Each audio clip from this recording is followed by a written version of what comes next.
Greetings class, and welcome to your very first lesson of Linings Lessons. I am your instructor, Obsidianlining, and over this video series I'm going to be explaining, telling and showing you how to become a better Call of Duty player overall.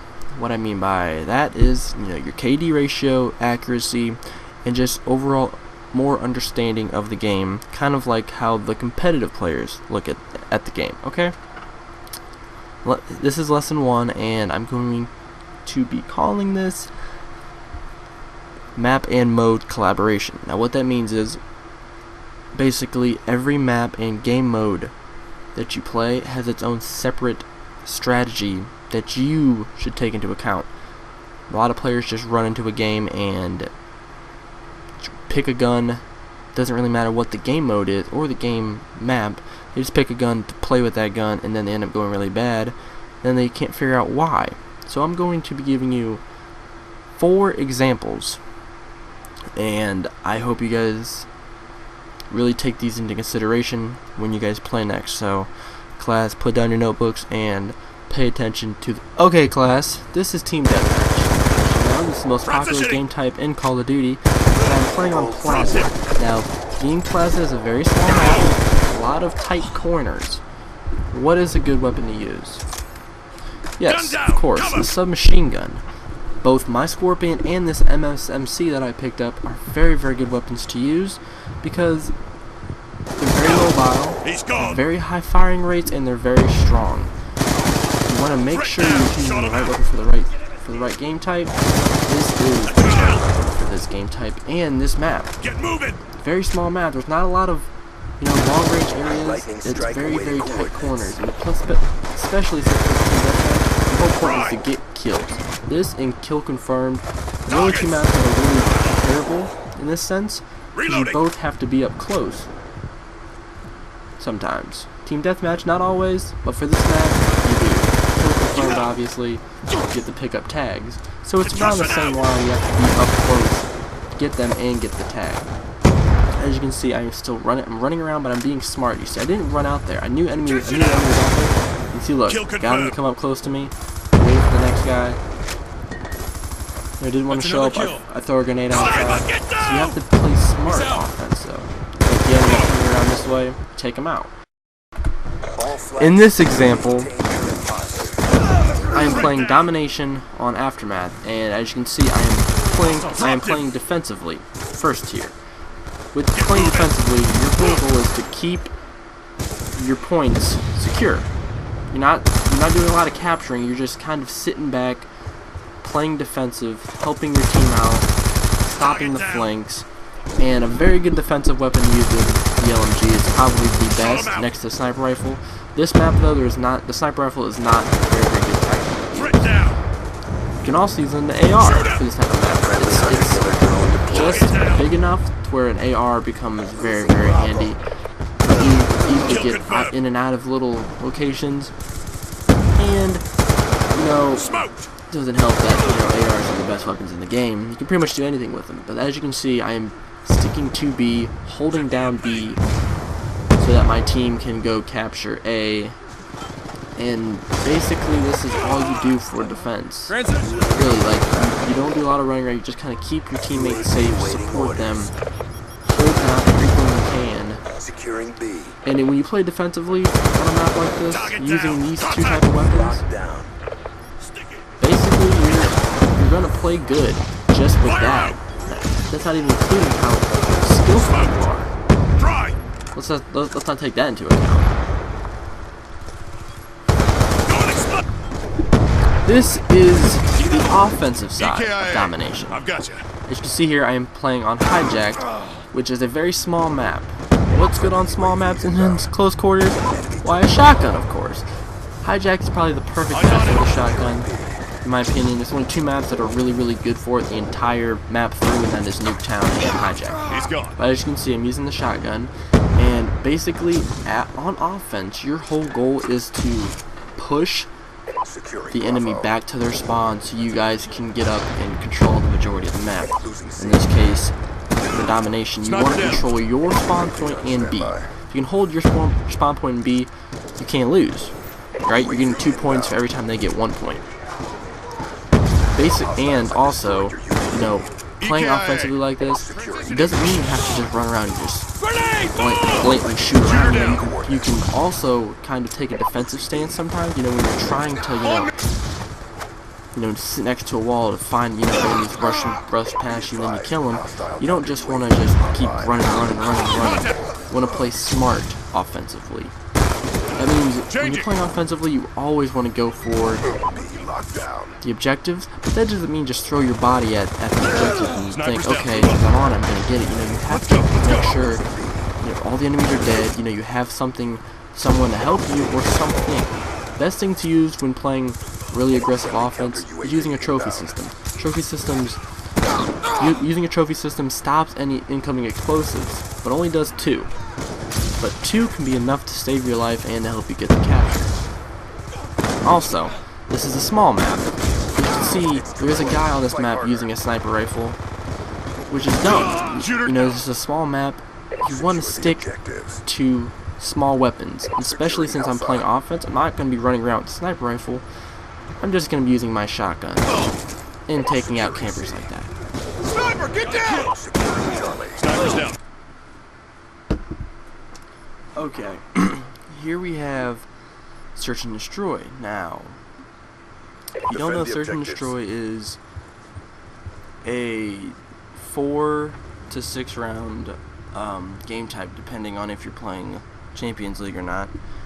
And you basically have one team who plants the bomb, one team who defends the bomb from getting planted. And unlike every other game type, you only have one life. So you need to be smart. You can't run around.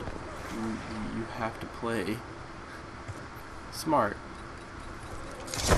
Now, the first rule. Actually, this actually.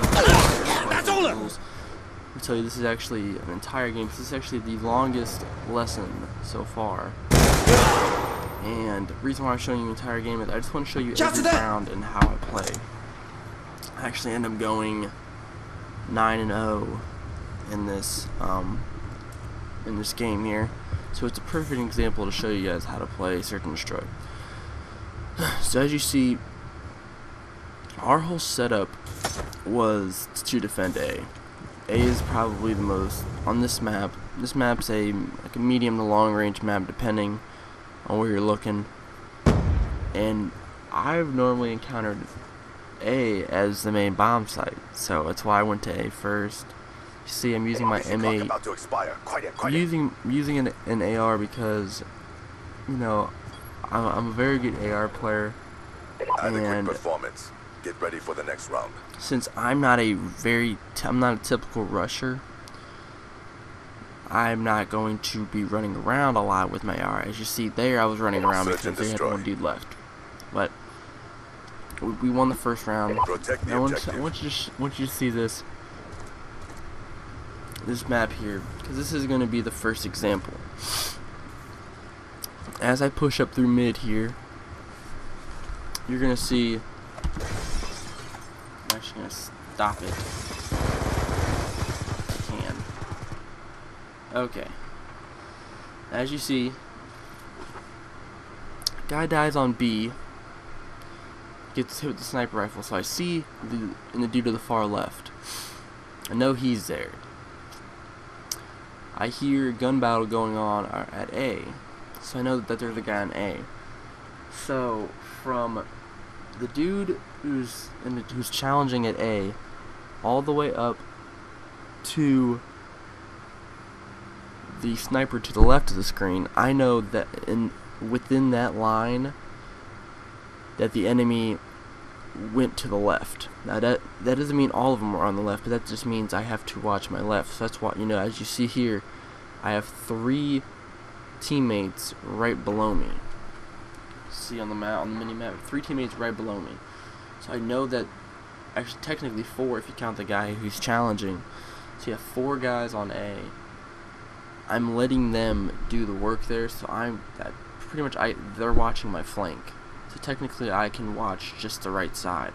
Now I don't know about these other 3 guys, the guy with the bomb, the guy to the far of B, and the guy like right in front of me. I don't see them yet. But we'll see how that goes. See, that is the first rule of Search and Destroy, is to use your teammates as a shield. Not technically in the sense of hiding behind your teammates, but you're able to use your teammates as a bubble. Now, as you can see here, they killed the guy in here. I know that there's a guy below us, and our teammates are still challenging to the left, which means I don't really have to worry about that side, because I'm using them. I'm giving them the respect that, you know, I'm saying, okay, they're gonna be able to kill those guys over there. They have that on lock, so there's no point of me going over there and, you know, overstocking the A side, because they're over there. So I'm using them as a protective shield, so to speak, so I know enemies aren't going to come from me. As you can see, I picked up one of my enemy's MSMCs. Now, the reason why I did that, I picked it up instead of my secondary, which I really suggest picking up a primary for your secondary in Search and Destroy, or in any game type for that matter, if you can, just so you can stay alive longer. Because I was using my AR, but I came into a building, this building here, and an AR, it's almost impossible for an AR to outgun a submachine gun in close quarters, unless you're really, really good. And even then, you can make one mistake and you're dead. So I decided to pick up this MSMC, which is the best submachine gun in the game. And this would give me a little advantage over my enemy. See here, now it's 2-on-1, and rule 2, well, actually this is kind of like rule 1A, so to speak, is if you know where the bomb is, as you saw there, the bomb is right outside of this doorway. You want to play so you know, if you kill the bomb carrier, you want to stay by the bomb. Because the enemy can't win the match unless the bomb. See here, I kill them right before the bomb. Get ready for the next round. Pretty much, you can just camp out on the bomb so they can't get it.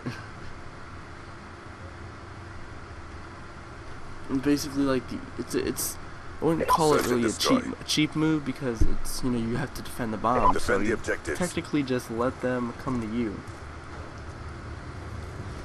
See here, at the same setup, I go mid.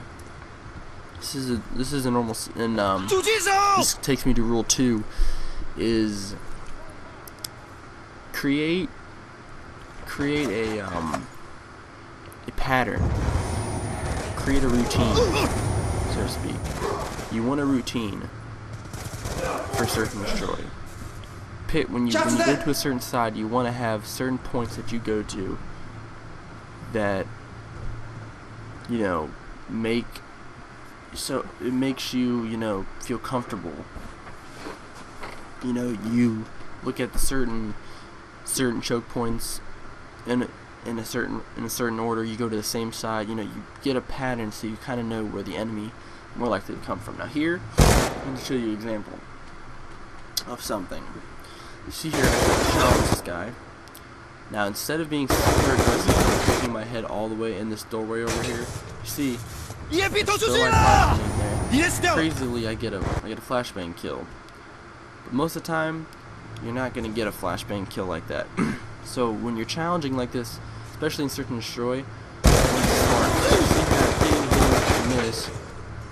He's like one shot, and I just throw my flashbang to stun him, and I was gonna run in there and kill him. This guy here, that I got really lucky. But if I would have, you see, if I just would have sat there and reloaded, he would have found me.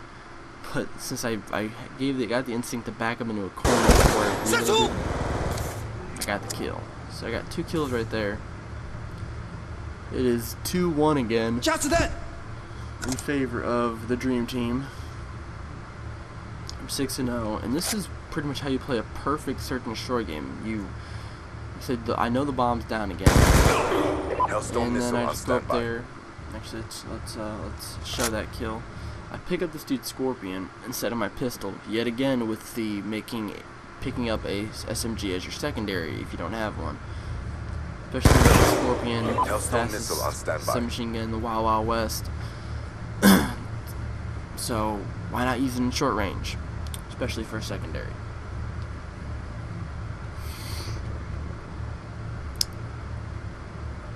So far, Search and we have destroy. covered Rule 1, which is use your teammates as a bubble, as a protective Clear the bubble. objective. 2. We got Create the a bomb. routine. Create a routine pattern for both sides as an offense and defense, and for A and B bomb. Get a little routine so you know what to do. Hellstorm missile inbound. I guess 3 is actually a little less important, because I'm going to be talking about this in a different video. Sentry gun ready And to when I deploy. actually dissect Search and Destroy as a whole, I'm just giving you guys a little bit of a lesson here on the whole map and mode collaboration. But there's more that I'm going to be giving in these types of games here. Like I said, you want to use a gun that fits your playstyle for that map. And like I said, I'm not a big runner, so that's why I'm using my M8. As you see here, I always pick up a secondary though, because you want to have good variety of weapons that can lead to your victory. You don't get away. Friendly lightning strike But inbound. my kill streaks, were sort of the importance, because using using the right kill streaks for the right map. See, I have Lightning Strike, Hellstorm, and Sentry Gun, and you've seen I used my Hellstorm at the beginning. I didn't get a kill, but Hellstorm has like a built-in UAV technically, because it spots the enemy on the map, unless they have cold-blooded, but it spots them on the map, so you actually use it as call-outs, which is why I actually called out to my team, and they got all the kills. That's why I didn't use my Lightning Strike. But on this map, kill streaks are a very viable thing. As you can see, I do not get a kill with my Hellstorm. On this map, this is a more enclosed Sentry map, gun so ready I for probably should deployment. use an RC car and maybe a war machine or something. That's basically all you need to know really for Search and Destroy is the right kill streaks, make a routine that fits you, and using your teammates as a safe bubble. This is Capture the Flag class. Now, Capture the Flag is sort of like Domination in a way, which is why I picked the same map, because I wanted to show you how certain game modes can also use the same type of strategies. In Capture the Flag, you play a hybrid of a offensive-defensive roles to get the flag to your base and to keep your flag in your base. But now, playing defense, like I said, the best defensive tool is an AR, and yet again here, the AR works perfectly for me. Keep the enemy away from our flag, and if they do get through, you just use some call-outs. Call them out to your teammates. You should normally have 2 people defending the flag, but like I said, I have a not search and destroy, a capture the flag video ready for you guys for a later lesson. Now, on offense, you see here, I can use my MSMC, but I'm not really playing too much. I'm playing more of a defensive offensive, like a rush defense kind of thing, where I'm kind of defending our flag while helping our teammates pull the enemy flag. But you guys do what you guys think is your best strategy.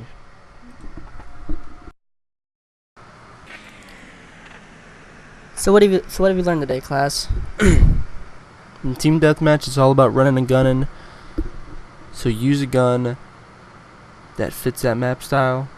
Most of the time, you're gonna play small maps. You better use a submachine gun.